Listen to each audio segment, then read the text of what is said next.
Because when I'm here, I'm just Bill Cooper. I'm talking to you from my heart. When I'm on the radio, I am on a mission. And that mission is to slap people upside the head and wake them up and even make them hate me, if that's what it takes to get them to go examine what I'm telling them to find out that it's right. The truthfulness of what you're about to hear. Because it is so important not only that you understand it and believe it, but that you act upon it.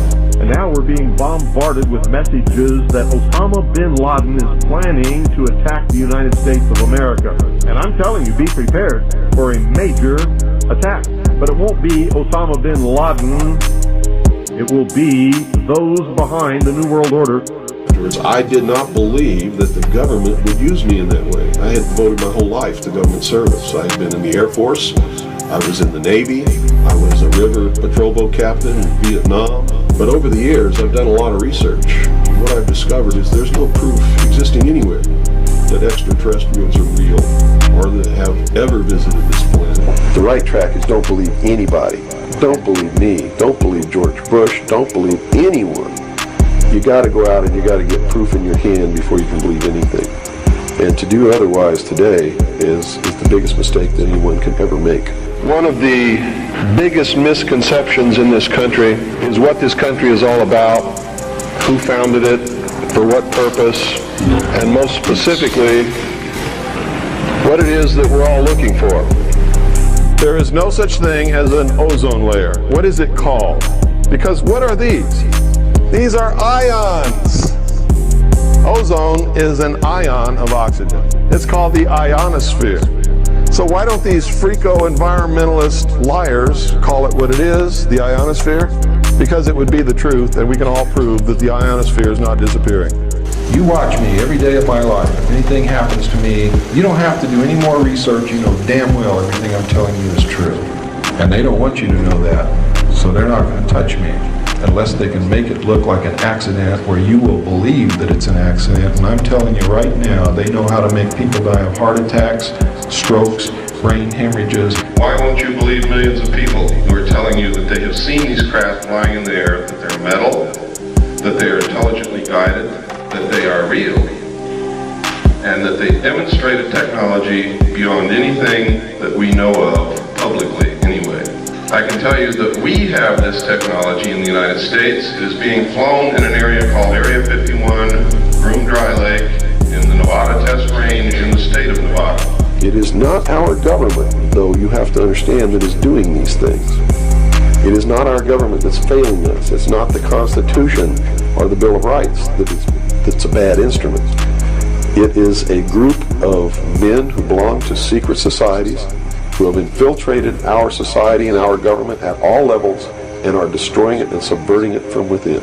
You see, the CIA created Osama bin Laden. They recruited him. They trained him. They found his leadership. They brought them all together. Digesting all this information, reading all of these letters from people of every kind of background that you can imagine, every race, every religion, every kind of agenda. And believe me, there's an awful lot of agendas going on in this country that are dangerous. There is lots of evidence, tons of it in fact, that there are a group of people collectively known as the Illuminati who want us to believe in some extraterrestrial threat from space so that they can cause a world government, bringing together of all the people to resist that external threat. With clear understanding that President Kennedy was killed by William Greer, the Secret Service agent driving his limousine in the motorcade. These documents disclose to me that the people involved in the assassination of the President from the Office of Naval Intelligence, the Secret Service, Division 5 of the FBI, and the Central Intelligence Agency. The reason stated was that he was a security risk, that he had ordered them to stop the sale and importation of drugs. According to the documents that I saw, his assassination was ordered by the policy committee of the Bilderberg Group, which is really the secret world government, and was carried out by agents of Division 5 of the FBI, the Secret Service, the Central Intelligence Agency, and the Office of Naval Intelligence, of which I was a part.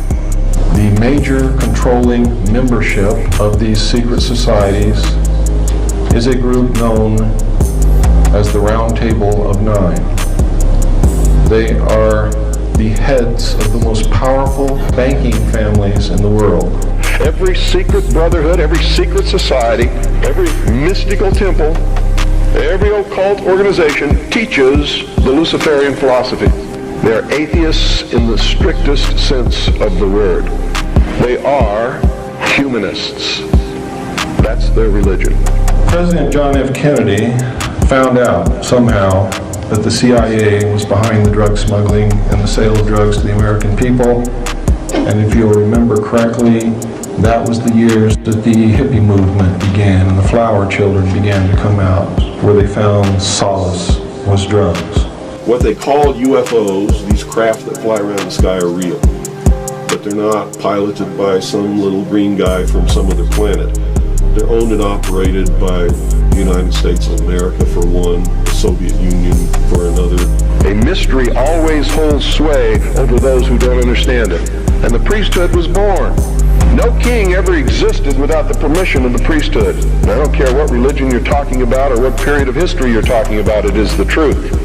The kings never had the power and don't to this day. Kings exist at the whim of the real power, which is the priesthood standing behind the throne. The purpose of the importation and sale of illegal drugs to the American people was to finance the alien-connected projects and other black projects which they knew they could not take to Congress for funding. There is an apathy that is running rampant in this country that is deadly. We are truly now at this moment a nation of sheep. And ladies and gentlemen, I assure you that sheep are always led to the slaughter. Thank you.